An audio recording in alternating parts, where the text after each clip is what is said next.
Hi friends, welcome to my channel. आज मैं आप सब लोगों के लिए विंडोज़ 7 को कैसे स्पीड बढ़ाए विंडोज़ 7 का कैसे स्पीड बढ़ाए उसके बारे में बताने जा रहा हूँ। सबसे पहले विंडोज़ 7 का स्पीड बढ़ाने के लिए आपको उन प्रोग्रामों को रोकना होगा जो विंडोज़ के साथ साथ सिस्टम में लोड होता है। जब आप कंप्यूटर ऑन करते हैं तब विंडोज़ लोड होता है और उसके बाद आपका सिस्टम काम करने के लिए तैयार होता है। तो जब विंडोज़ लोड होता है उसके साथ साथ कुछ और प्रोग्राम भी लोड हो सकते हैं, जिसके कारण विंडोज़ को लोड होने में थोड़ा टाइम लग सकता है। तो आपको क्या करना चाहिए, आपको उन प्रोग्राम को रोकना चाहिए जो विंडोज़ के साथ साथ लोड होते हैं। उसके लिए आपको स्टार्ट बटन में क्लिक करना पड़ेगा और फिर ms config टाइप करना पड़ेगा, सिस्टम कॉन्फ़िगरेशन। अब आप देख सकते हैं कि ऊपर ms config आ गया है, इसमें क्लिक कीजिएगा और उसके बाद एक डायलॉग बॉक्स खुलता है। आपको ये स्टार्ट अब टैब में क्लिक करना पड़ेगा। अब आप देख सकते हैं कि ये सब प्रोग्राम जिसमें टिक लगा हुआ है ये विंडोज़ के लोड होने के साथ साथ ये प्रोग्राम भी लोड होते हैं। तो इनमें से आपको कितना चाहिए और कितना, और कुछ ऐसे प्रोग्राम हो सकता है जो आपको ज़रूरी नहीं है। तो आप अगर इनको हटाना चाहते हैं तो उसके आगे, इन प्रोग्राम के आगे जो टिक मार्क लगा है उसको हटा दीजिएगा और उसके बाद अप्लाई में क्लिक कीजिए और उसके बाद ओके में क्लिक कीजिए। तब आपको एक मैसेज आता है कि आप कंप्यूटर अभी रिस्टार्ट करना चाहते हैं या थोड़ी देर बाद रिस्टार्ट करना चाहते हैं। अगर आप अपना कंप्यूटर थोड़ी देर बाद रिस्टार्ट करना चाहेंगे तो फिर इस एग्जिट विदाउट रिस्टार्ट बटन में क्लिक कीजिएगा। तो इस तरह से आप उन सब प्रोग्राम को हटा सकते हैं जो विंडोज़ के साथ साथ लोड होते हैं। पर ये ध्यान में रखिएगा कि आपको सब प्रोग्राम हटाना नहीं है, क्योंकि कुछ ऐसे प्रोग्राम होता है जो जिनका विंडोज़ के साथ साथ लोड होना ज़रूरी होता है, जैसे एंटीवायरस का। तो आपको ये ध्यान में रखना चाहिए कि कौन सी प्रोग्राम हटाना है और कौन रखना है। तो इस तरह से आप अपना विंडोज़ 7 का स्पीड थोड़ा बढ़ा सकते हैं। और आप दूसरा तरीका है, कंप्यूटर में जितना भी अननेसेसरी फाइल्स है आप उनको हटा सकते हैं। जब कभी हम सिस्टम यूज़ करते हैं, जब हम इंटरनेट यूज़ करते हैं तो ऐसे ऑफलाइन वेब पेजेस बनता है या फिर टेम्पोररी इंटरनेट फाइल्स बनते हैं सिस्टम में, जिनका होना ज़रूरी नहीं है, पर वो फाइल्स हार्ड डिस्क में स्पेस लेता है। तो आपको उन सब अननेसेसरी फाइल्स को हटाना है, जिसकी वजह से आपके हार्ड डिस्क में थोड़ा स्पेस और बढ़ जाएगा और विंडोज़ 7 थोड़ा ज़्यादा, उसका परफॉर्मेंस थोड़ा ज़्यादा अच्छा हो जाता है। तो इसके लिए आपको स्टार्ट बटन में क्लिक करना पड़ेगा और आपको एक यूटिलिटी प्रोग्राम का यूज़ करना पड़ेगा जो विंडोज़ के साथ साथ आता है। उसका नाम है डिस्क क्लीनअप। आप इधर डिस्क टाइप कीजिएगा तो सबसे ऊपर डिस्क क्लीनअप आ जाएगा। आपको सिर्फ इस डिस्क क्लीनअप में क्लिक करना है। इसमें क्लिक करने के बाद आपको एक बॉक्स आता है और आप इनमें से कोई भी ड्राइव सेलेक्ट कर सकते हैं जिसमें आप ये डिस्क क्लीनअप यूज़ करना चाहेंगे। तो मैं फ़िलहाल अभी सी ड्राइव सेलेक्ट करता हूँ और मैं इसको ओके में क्लिक करता हूँ।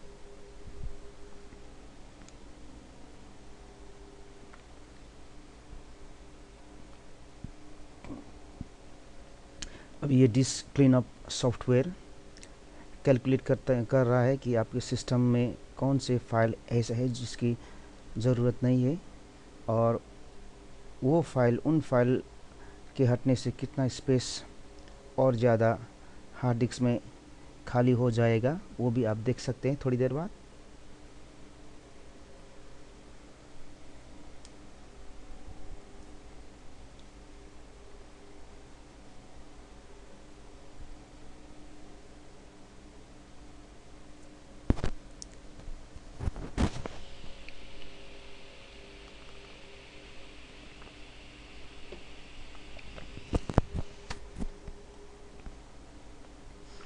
अभी ये disk clean up files check कर रहा है,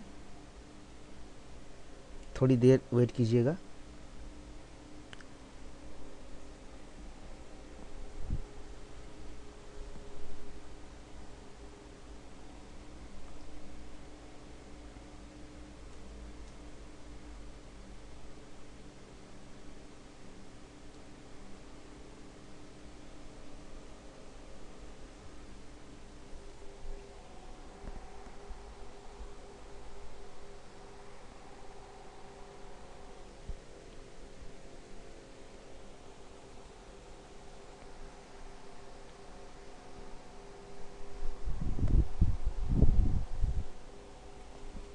अभी एक नया बॉक्स खुल गया।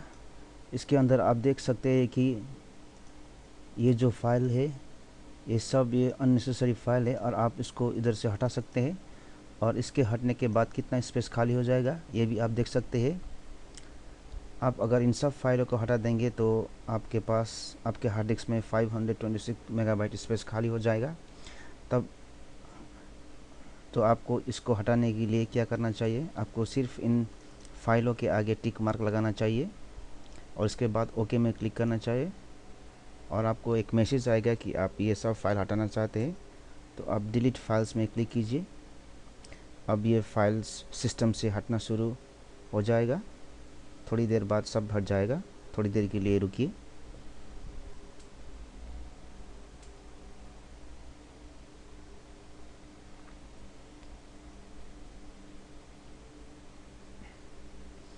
तो अभी आपके सिस्टम से वो सब अननेसेसरी फाइल्स हट गया है।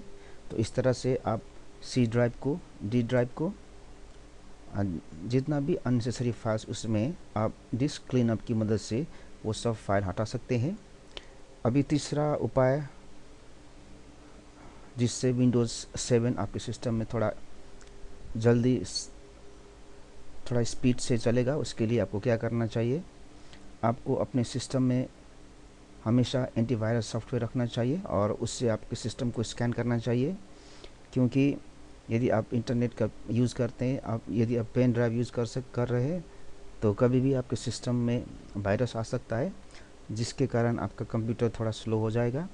तो आपको अपना कंप्यूटर में हमेशा एंटीवायरस सॉफ्टवेयर रखना चाहिए और उसको अप टू डेट करना चाहिए। अभी मैं दिखाता हूँ कि आप कैसे अपने कंप्यूटर को वायरस स्कैन करते हैं।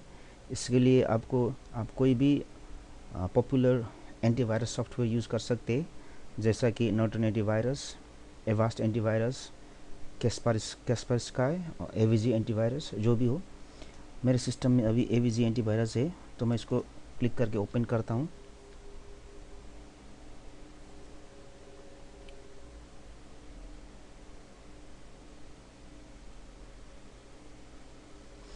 तो ये मेरा एवीजी एंटीवायरस है।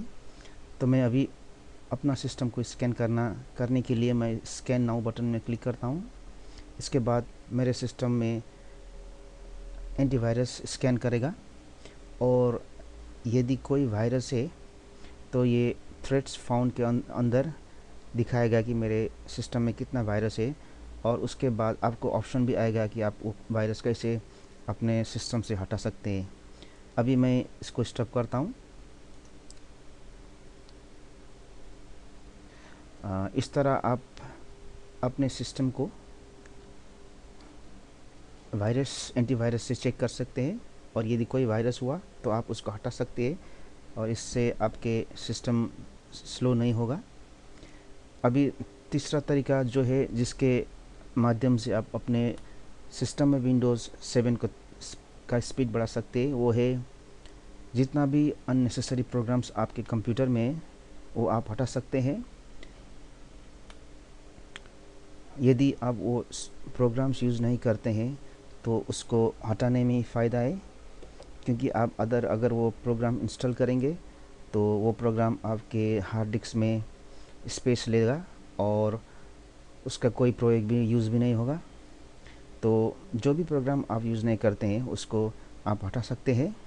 उसके लिए आपको स्टार्ट बटन में क्लिक करना पड़ेगा और उसके बाद कंट्रोल पैनल में जाना पड़ेगा। कंट्रोल पैनल के अंदर आप ये प्रोग्राम्स एंड फीचर्स दे सकते हैं, इसको क्लिक कीजिए। उसके बाद इसमें एक लिस्ट आएगा। ये लिस्ट में जितना भी प्रोग्राम आप देख रहे हैं ये आपके सिस्टम में इंस्टॉल है। अगर आपको लगे कि कोई भी प्रोग्राम आप यूज़ नहीं करते हैं तो वो आप हटा सकते हैं। जैसे कि अगर मैं यदि ये सफारी, अगर इसको मैं हटाना चाहूँगा तो मैं इसको सेलेक्ट करूँगा। उसके बाद ये ऊपर अनइंस्टॉल बटन है, मैं इसमें क्लिक करूँगा और इसके बाद आपको एक मैसेज आएगा कि आप ये प्रोग्राम अपने सिस्टम से हटाना चाहते हैं। अगर आप हटाना चाहते हैं तो इसमें यस में क्लिक कीजिएगा और उसके बाद वो प्रोग्राम आपके सिस्टम से हट जाएगा। तो इस तरह से आप जितने भी अननेसेसरी प्रोग्राम्स है वो अपने सिस्टम से हटा सकते हैं, जिसकी वजह से आपके सिस्टम में का हार्ड डिस्क में थोड़ा स्पेस और बढ़ जाएगा और सिस्टम में जो लोड है वो भी कम हो जाएगा, जिसकी वजह से विंडोज़ 7 थोड़ा स्पीड से आपके सिस्टम में चलेगा। और सबसे लास्ट जो है टेक्निक जो है जिसकी वजह से आप विंडोज़ 7 थोड़ा जो इसका परफॉर्मेंस है थोड़ा उसको बढ़ा सकते हैं, वो है कि आपको अपने सिस्टम में ये देखना है कि आपके सिस्टम का जो हार्डवेयर रिक्वायरमेंट है वो विंडोज़ 7 के लिए ठीक है या नहीं। अगर वो विंडोज़ 7 के लिए इनफ नहीं है तो आपको अपना सिस्टम अपडेट करना पड़ेगा। यदि आप देखना चाहते हैं कि आपका सिस्टम विंडोज़ 7 के लिए ठीक है या नहीं तो आपको सबसे पहले विंडोज़ 7 का रिक्वायरमेंट देखना पड़ेगा। इसके लिए आप गूगल में जाइएगा और गूगल में जाने के बाद आप विंडोज़ 7 रिक्वायरमेंट ये टाइप कर सकते हैं और इसमें सबसे ऊपर का वेबसाइट में क्लिक कीजिए।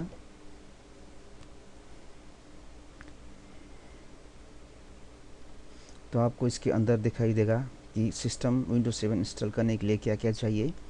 आपको कम से कम 1 गीगाहर्ट्ज़ का स्पीड होना चाहिए। आपका रैम कम से कम 1 गीगाबाइट होना चाहिए यदि आप 32 बिट वर्जन विंडोज़ 7 इंस्टॉल करना चाहेंगे, या फिर 2 गीगाबाइट ऑफ रैम होना चाहिए अगर आप 64 बिट वर्जन का विंडोज़ 7 इंस्टॉल करना चाहेंगे। और आपको 16 गीगाबाइट हार्ड डिस्क होना चाहिए यदि आप 32 बिट विंडोज़ इंस्टॉल कर रहे हैं, या फिर 20 गीगाबाइट का हार्ड डिस्क होना चाहिए यदि आप 64 बिट वर्जन का विंडोज़ 7 इंस्टॉल कर रहे हैं। और आपका graphic card direct x 9 graphic device 1.0 और उससे हायर वर्जन का होना चाहिए। अभी मैं देखता हूँ कि मेरे सिस्टम में क्या क्या है। अब माई कंप्यूटर में राइट क्लिक कीजिएगा और इसके बाद आप देख सकते हैं कि मेरा सिस्टम का प्रोसेसर का स्पीड जो है वो है 3.4 गीगाहर्ट्ज़। तो प्रोसेसर ठीक है। मेमोरी है 2.49 गीगाबाइट और ऑपरेटिंग सिस्टम है 64 बिट। 64 बिट ऑपरेटिंग सिस्टम के लिए मेमोरी कम से कम 2 गीगाबाइट होना चाहिए। उसके हिसाब से मेरे पास 2.49 गीगाबाइट है, तो ठीक है। ये इस तरह से मैं देख सकता हूँ कि मेरे सिस्टम में विंडोज़ 7 इंस्टॉल हो सकता है। इस तरह से आप भी अपने सिस्टम में चेक कीजिएगा कि आपका सिस्टम विंडोज़ 7 इंस्टॉल के लिए रेडी है या नहीं। अगर नहीं है तो आपको अपने सिस्टम में थोड़ा अपग्रेड करना पड़ेगा। आप इंस्टॉल कर सकते हैं विंडोज़ 7, पर वो उसका जिस हिसाब से उसका परफॉर्मेंस होना चाहिए वो शायद नहीं होगा। तो आपको अपना सिस्टम अगर अपग्रेड करना पड़ेगा तो आप अपग्रेड कर सकते हैं। इस तरह से आप अपने सिस्टम में विंडोज़ 7 का स्पीड इंक्रीज़ कर सकते हैं। Thank you for watching my channel and have a nice day.